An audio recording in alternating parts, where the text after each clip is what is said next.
जय गुरुदेव।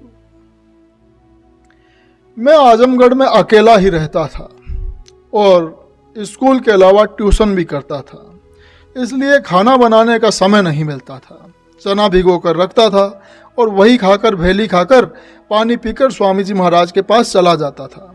स्कूल से फिर वहीं उन्हीं के पास पहुंच जाता था। वहीं से सत्संग में स्वामी जी महाराज के साथ रहता। उन दिनों सत्संग के बाद कुछ चुने हुए लोग रात 10 बजे के बाद वहां रह जाते। उन्हें स्वामी जी महाराज खास सत्संग सुनाते। जब रात 12 साढ़े 12 बजता तो स्वामी जी महाराज कहते कि देखो तो कितना बज गया, देर हो गई, अब घर जाओ। फिर सवेरे 5 बजे बुलाते और सामूहिक साधना कराते।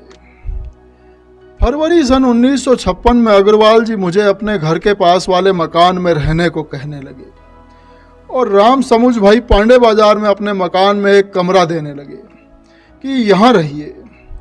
मैंने कहा कि स्वामी जी महाराज जहाँ कहेंगे वहीं रहूँगा। मार्च में स्वामी जी महाराज से मैंने पूछा तो उन्होंने आज्ञा दी कि पांडे बाजार में रहो। अतः 15 मार्च सन 1956 से मैं पांडे बाजार में रहने लगा। लोग रात में 12 बजे के बाद घर जाते। उनमें भाई रामनाथ मौर्य सहदा के भी थे, जो 7 किलोमीटर दूर अपने घर जाते, कब खाते, कब पीते, कब सोते, नहाते और सवेरे 5 बजे भोर में फिर हाजिर हो जाते। इतनी लोगों में लगन थी कि सब काम समय से हो जाता था। मैं परम पूज्य स्वामी जी महाराज से आज्ञा लेकर 7 बजे ट्यूशन करने जाता। वहाँ से 9 बजे लौटता तो भीगा चना और भेली खाकर पानी पीकर फिर स्वामी जी महाराज के पास चला जाता और वहीं से स्कूल चला जाता। स्कूल से शाम को फिर वापस स्वामी जी महाराज के पास। यही दिनचर्या महीनों महीनों बराबर रही और स्वामी जी महाराज महीनों महीनों रहकर सत्संग करते। भाई त्रिलोकीनाथ अग्रवाल और उनकी पत्नी मेरे साथ ज़्यादा स्नेह करने लगे। ये स्वामी जी महाराज के बारे में बताते हैं। तो एक दिन शाम को कॉलेज से जब सीधे स्वामी जी महाराज के पास आया अग्रवाल जी के घर पर, तो समयांतर से स्वामी जी महाराज ने अग्रवाल जी से कहा कि तुम नहीं समझते हो कि शंभू यहीं रहता है तो क्या खाता होगा। मुझे यह सुनकर बड़ी लज्जा लगी कि स्वामी जी महाराज ने मेरे खाने के लिए कहा है। उस दिन से स्कूल से शाम को आने के बाद वे मुझे पराठा और रस्सा खाने को देने लगे। सत्संग आजमगढ़ में जब खूब जम गया तो अग्रवाल जी के रिश्तेदार लोग भी स्वामी जी महाराज को अपने यहाँ ले आने को कहने लगे। त्रिलोकीनाथ अग्रवाल पढ़े लिखे तो ज़्यादा नहीं थे, लेकिन जीवन में बड़े कढ़े हुए व्यक्ति थे। उनका समाज पर इतना असर था कि कहा करते थे कि कोई काम जाकर किया तो क्या किया। वे अपने नौकर से पत्र भेजते थे और सब काम हो जाता था। शहर में चलते तो उनके हाथ में छाता और चाबियों की एक झोली सदा साथ में रहती। उन्होंने अपने रिश्तेदारों में गोरखपुर, फिर बिहार और भी कई जगह सत्संग को खूब बढ़ाया। वे बड़े कल्पनाशील व्यक्ति थे और एक अच्छे व्यवस्थापक भी थे। उन्हीं की सोच थी कि सत्संगियों की एक ड्रेस होनी चाहिए।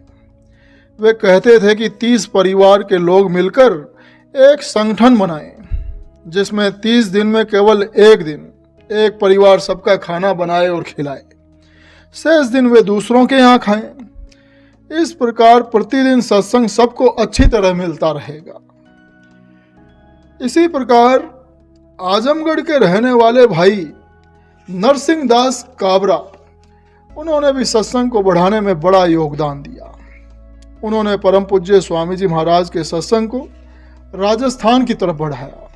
उनके पूर्वज राजस्थान के रहने वाले थे। राजस्थान से आकर वे आजमगढ़ में बस गए थे, इसलिए उन्होंने अपने देश वालों को भी सच्चे महापुरुष की शरण में लगाया। फिर तो सत्संग बढ़ता ही गया। बहन विमला ने जब नामदान लिया, अच्छी साधना करती रही। स्वामी जी महाराज कहा करते थे कि इसकी साधना इसी जन्म में पूरी होनी है। अतः अक्सर जब माताजी उसकी शादी की बात करती तो स्वामी जी महाराज मना करते कि माताजी इसकी शादी मत कीजिए, इसे साधना करने दीजिए। अगर आप जिद करके इसकी शादी करेंगी तो ये विधवा हो जाएगी। माता जी कहती कि महाराज, विधवा तो बर्दाश्त है पर कुंवारी नहीं। फिर स्वामी जी महाराज स्वयं उसकी शादी के लिए प्रयत्नशील हुए। वे मुझसे कहते कि शंभू, इसकी शादी ऐसे वैसे नहीं करनी है, तुम देखना, सतर्क करना, मैं जहाँ ठीक समझूंगा वहाँ शादी होगी। सन 1955 की जून जुलाई में स्वामी जी महाराज की मौत से विमला की शादी वहीं अर्दली बाजार में सत्संगी लड़के से हुई। फिर सन 1960 में विमला विधवा हो गई। बनारस के चौका घाट में जो आबकारी इंस्पेक्टर श्री विश्वनाथ लाल श्रीवास्तव रहते थे, वे स्वामी जी महाराज के अनन्य प्रेमी भक्त, बड़े आज्ञाकारी और आदर्श सत्संगी थे। उनकी रहनी गहनी आदर्श थी। महीने में जो तनख्वाह पाते वे स्वामी जी महाराज को समर्पित कर देते थे। उसमें से जितना रुपया स्वामी जी महाराज उन्हें दे दें, उतने ही से महीने भर का खर्च चलाते थे। तो एक महीने में ऐसा हुआ कि अंतिम तारीखों तक स्वामी जी महाराज का दिया हुआ सब रुपया खत्म हो गया। तो संयोग से एक दिन घर में नमक खत्म हो गया। उनकी पत्नी बहन तारा देवी ने कहा कि नमक खत्म हो गया है, नमक मंगा दीजिए। तो इंस्पेक्टर साहब ने कहा कि स्वामी जी का दिया रुपया खत्म हो गया है, अब बिना नमक के ही खाना खाना होगा। तारा बहन ने बहुत कहा पर वे नहीं माने। शेष दिन बिना नमक के ही खाना खाया गया। एक बार परम पूज्य स्वामी जी महाराज उनके निवास पर थे। स्वामी जी महाराज की मौज देखकर इंस्पेक्टर साहब ने अपनी हार्दिक इच्छा प्रकट की कि महाराज, मेरी ऐसी इच्छा है कि मैं जब मरूं तो मेरा सिर आपकी गोद में हो। स्वामी जी महाराज ने सुन लिया, बात आई गई खत्म हो गई। इस बात को पूरा करने के लिए स्वामी जी महाराज ने क्या किया, वे गोरखपुर में सत्संग कर रहे थे। एकाएक सब प्रोग्राम कैंसिल करके रात ही में ट्रेन से चलकर भोर में बनारस आ गए। पूछा, इंस्पेक्टर साहब तबीयत कैसी है? कहा कि महाराज ठीक है। तो स्वामी जी महाराज कहे, सबको सूचित कर दो, आज यहीं सत्संग होगा। सभी संगत के लोग आए और स्वामी जी महाराज ने बड़ा ही सुंदर सत्संग किया। उसमें समझाया कि जीव जब शरीर छोड़ता है तो कैसे क्या क्या होता है। शाम को भाई सुमेर जी स्वामी जी महाराज के लिए पान लगवा कर लाए थे। स्वामी जी महाराज पान नहीं खाए तो उन्होंने वो पान इंस्पेक्टर साहब को खिला दिया। खाने के बाद ही उनकी तबीयत खराब हुई, पूरा सीना जकड़ गया। उन्हें लोगों ने अस्पताल कबीर चौरा में भर्ती कराया। हालत कुछ सुधरी।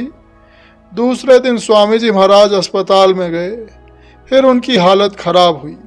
तब स्वामी जी महाराज ने उनकी अंतिम इच्छा के अनुसार उनका सिर अपनी गोद में रख लिया। वे बोले, महाराज अब मैं तो जा रहा हूँ, पत्नी और बच्चों को आप देखिएगा।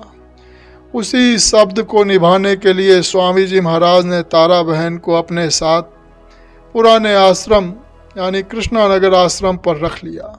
नया आश्रम बन गया, तब भी वे वहीं रहती थीं। अग्रवाल जी को दमे की बीमारी थी, परहेज बिल्कुल नहीं करते थे। वे ज़्यादा दिन तक जीवित नहीं रह सके। सन 1958 के अंत में ज़्यादा बीमार पड़े और जनवरी 1959 में श्री त्रिलोकीनाथ अग्रवाल जी का शरीर छूट गया। स्वामी जी महाराज ने उनके मरने के पहले एक पत्र श्री त्रिलोकीनाथ अग्रवाल खत्री टोला आजमगढ़ को शंभू जी के मार्फत भेजा था। शंभू जी के पत्र में स्वामी जी ने लिखा था कि इस पत्र को त्रिलोकीनाथ के पास जाकर सुना देना, तब दे देना। वे उन दिनों बहुत बीमार थे और मरने के करीब थे। उस समय घर के लोग उनके इर्द गिर्द घेरे रहते थे। वे किसी सत्संगी को न तो उनके घर में जाने देते थे और न हालचाल ही बताते थे। स्वामी जी महाराज की आज्ञा थी कि इस पत्र को त्रिलोकीनाथ को सुना देना और तब दे देना। तो शंभू जी, राम समुद जी और श्री राम वर्मा उनके घर गए।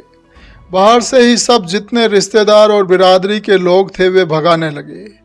तब तक शंभूजी दौड़कर त्रिलोकीनाथ के कमरे में घुस गए और उनके सिराने खड़े होकर जय गुरुदेव किया और बताया कि स्वामी जी महाराज ने आपके नाम ये पत्र भेजा है। फौरन पत्र निकाल कर पढ़कर सुनाया और पत्र उन्हें दे दिया। तब तक तो लोग हाथ पकड़कर निकालने लगे। मैं खुद चला आया, भाई राम समूज लाल और श्री राम वर्मा से कहा कि पत्र सुना दिया और दे दिया। तब हम लोग वापस चले आए। इसके 3-4 दिन बाद उनकी मृत्यु हो गई। स्वामी जी का वो ऐतिहासिक पत्र, प्रिय अजीज त्रिलोकीनाथ, सदा अंतर में मौजूद समझो, एक क्षण भी दया से खाली नहीं है। तुम्हारी याद हमारे दिल पर असर कर रही है। जिसका कोई सहारा नहीं होता उनके लिए गुरु की कृपा काम करती है और गुरु रक्षक होता है। जो दिन आता है उसी दिन गुरु अपना काम करता है। बाकी ये देश कर्म का है, इसमें हमारा सहारा सदा रहता है। तुम विचार करो कि किसी अजनबी आदमी का हाथ नहीं पकड़ा है, तुम्हें इसका पूर्ण ज्ञान और अनुभव अंतर में हो रहा है जिसका साथ किया है। देश परिवर्तनशील है, इसमें देर अबेर सभी को जाना है। इसमें किसी को गम नहीं करना चाहिए। अगर किसी शक्ति के हो तो उसी आधार पर सब प्राणी चलें। अपने जीवन को सुधारने हेतु और भविष्य में आत्मा को ऊंचे लोकों में जाने के लिए जप तप दान क्रिया व्रत करना होता था और ये शुभ अवसर फिर भी लोगों को प्राप्त नहीं हुआ करता था, जो आज सुलभता से प्राप्त होता है। सूरत हमारी है, उसी की रक्षा होनी चाहिए और शरीर काल का, इसे किसी न किसी दिन देना होगा। इसका ध्यान न देकर सदा अंतर में चरणों का ध्यान करते रहो। गुरु और चरण तुम्हारे निकट हैं। मैं जल्द ही कोशिश करता हूँ। स्वामी जी महाराज। मुन्नी आ गई, उसे हमारे पास पत्र देते रहना चाहिए। इसमें गाफिली नहीं करना चाहिए। त्रिलोकी पिताजी के द्वारा सूचना करना चाहिए। स्वामी जी महाराज। सन 1953 कृष्णानगर मथुरा में स्वामी जी महाराज ने आश्रम की जमीन खरीदी। उसका नाम चिरोली संत आश्रम रखा गया। तब कृष्णानगर मोहल्ला नया नया बस रहा था।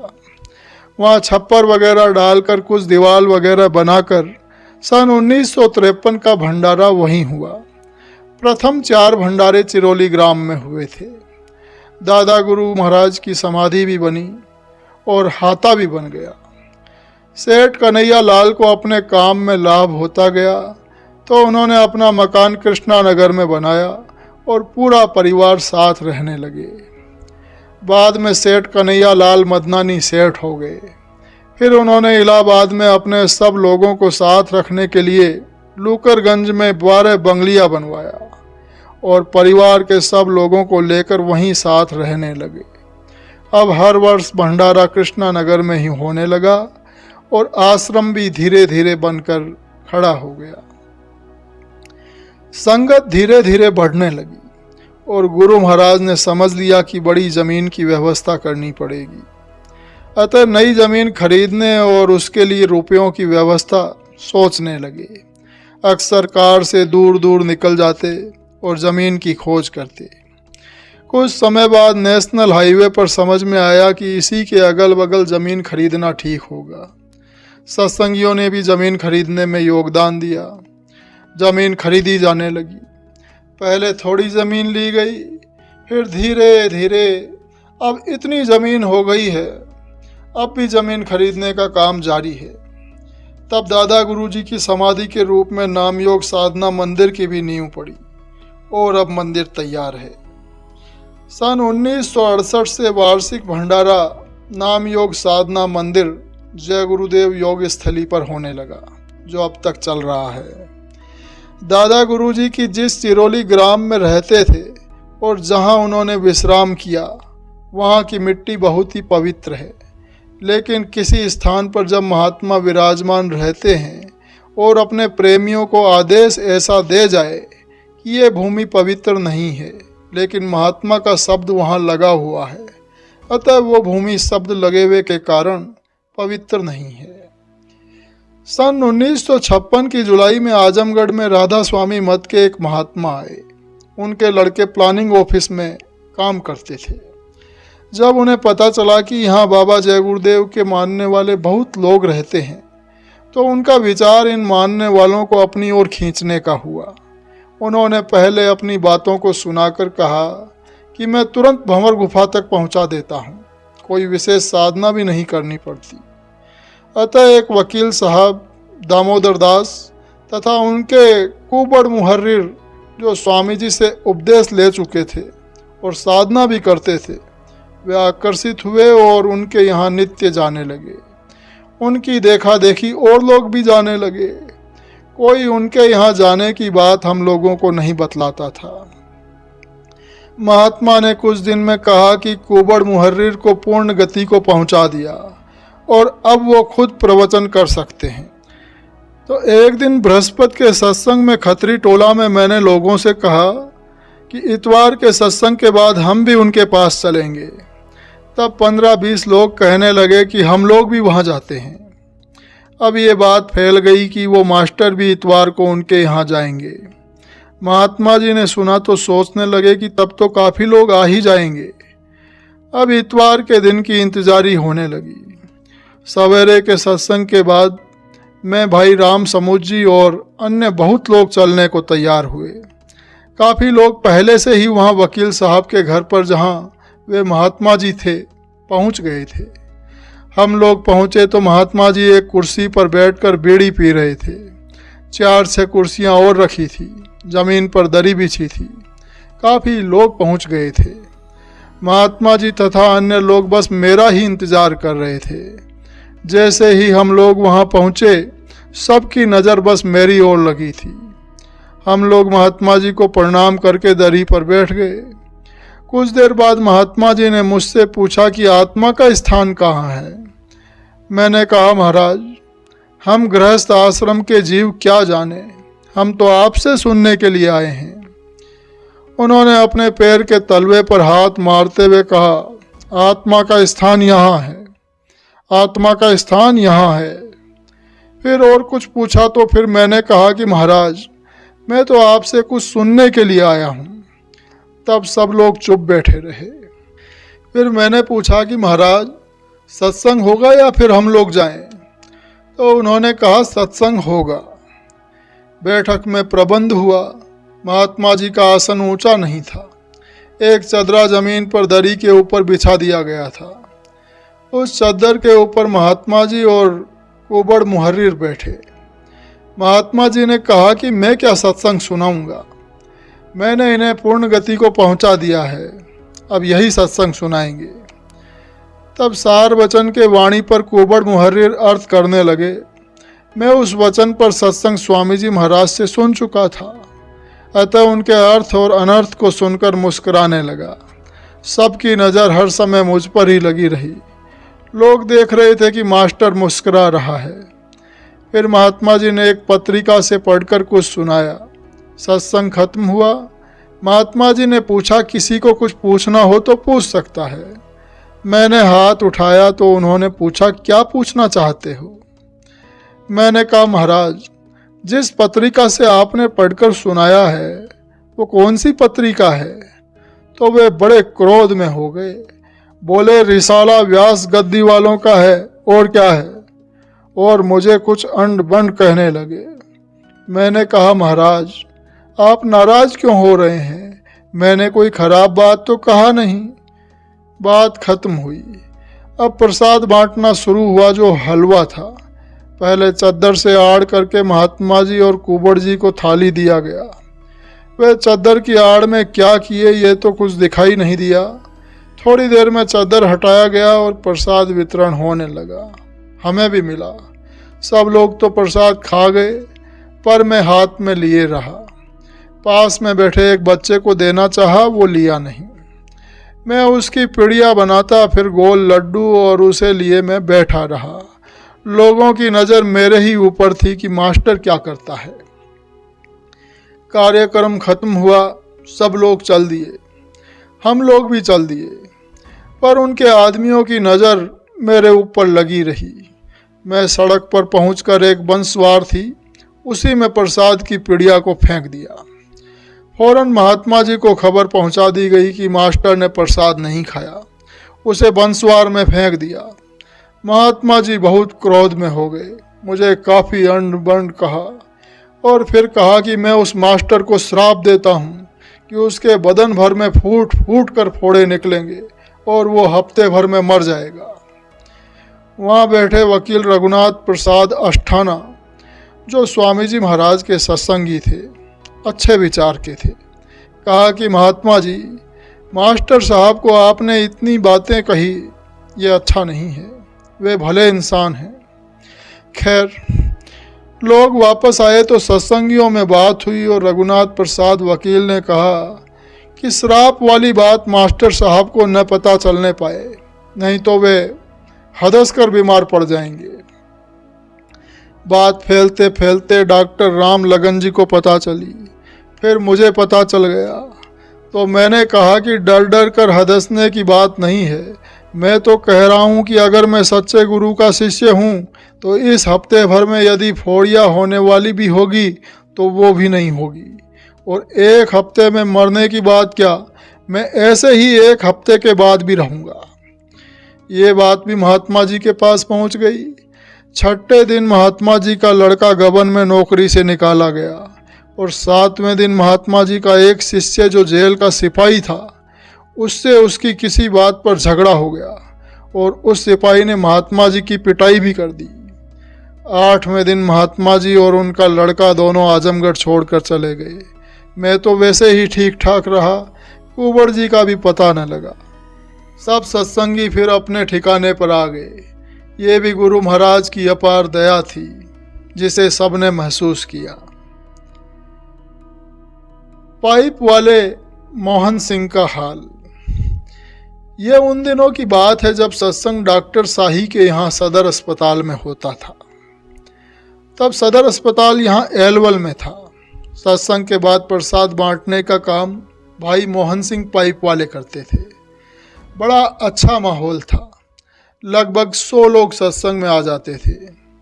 एक दिन किसी ने मस्खरी में कह दिया कि ये प्रसाद बांटते समय अपने आदमियों को पहचान कर ज़्यादा प्रसाद देते हैं और हम लोगों को कम कम प्रसाद देते हैं। यद्यपि ऐसी बात नहीं थी, केवल मस्खरी में किसी ने कह दिया था, पर मोहन सिंह को बात लग गई तो लग गई। वे उस दिन के बाद से प्रसाद बांटना तो बंद कर ही दिए, सत्संग में आना भी बंद कर दिया। उनकी दुकान पर जाकर तथा उनके घर पर भी जाकर कितना समझाया गया कि ये तो मजाक में किसी ने कह दिया था, पर वे न माने तो न माने। ये घटना सन 1957 की है। जब आजमगढ़ में सत्संग बढ़ने लगा तो सत्संग का विरोध करने वाले खड़े हो गए। एक साप्ताहिक अखबार छापने वाले शीतला प्रसाद त्रिपाठी थे। वे राष्ट्रदूत नाम का साप्ताहिक अखबार छापते थे। उनका ध्येय रुपया कमाना था, इसलिए वे कभी किसी अधिकारी तो कभी किसी अधिकारी के खिलाफ कुछ छाप देते थे और उस अधिकारी से संपर्क साधते थे तो वो उन्हें कुछ रुपए देता था।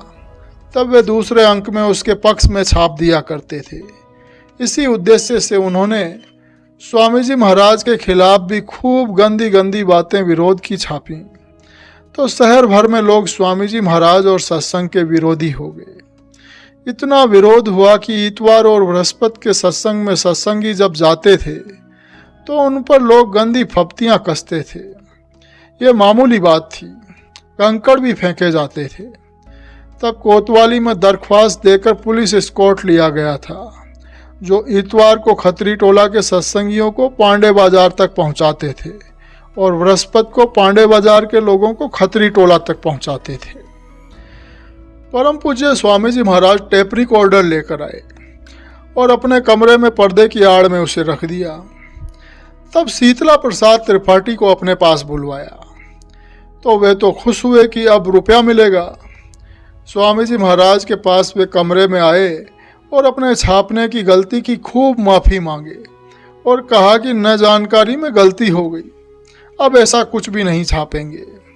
उन्हें तो रुपया चाहिए था, सो रुपया तो मिला नहीं। फिर अगले अंक में और बहुत सी गंदी गंदी बातें छापी कि जब मैं कमरे में गया तो बाबा जी 1 फुट मोटे गद्दे पर विराजमान थे और उनके पलंग के चारों ओर 16 लड़कियां सेवा में लगी थीं, आदि आदि। अब तो शहर में और खूब विरोध हुआ। तो स्वामी जी महाराज ने कहा कि नगर के मानिंद लोगों को टेप रिकॉर्डर ले जाकर सुनाओ। तो पंडित चंद्रदत्त त्रिपाठी वैद और कई मानिंद लोगों को शीतला प्रसाद त्रिपाठी की आवाज़ में क्षमा मांगते और सब करते सुनाया गया कि अब ऐसा कुछ नहीं करेंगे। लोग सुनकर उसे ही फटकारने लगे। बात हवा में फैल गई। सभी लोगों को पता चल गया कि वहाँ तो शीतला प्रसाद त्रिपाठी ने बहुत माफ़ी मांगी थी। तब धीरे धीरे विरोध कम होने लगा। स्वामी जी महाराज ने सत्संग में कहा कि नगरवासी समझदार हैं, वे कम से कम अपनी लड़कियों को बदनाम करने से बचाएं कि उनकी ही लड़कियां और परिवार के लोग सत्संग में आते हैं। नगर में कुछ विरोध कम हुआ तो स्वामी जी महाराज ने श्री अंबिका सिंह एडवोकेट के मकान में पुरानी कोतवाली मोहल्ले में सत्संग किया और फिर सत्संगियों को आदेश दिया कि सब पुरुष एक लाइन बनाकर और महिलाएं एक लाइन बनाकर शहर में फेरी करेंगे। स्वामी जी महाराज कहे कि आगे आगे वे चलेंगे।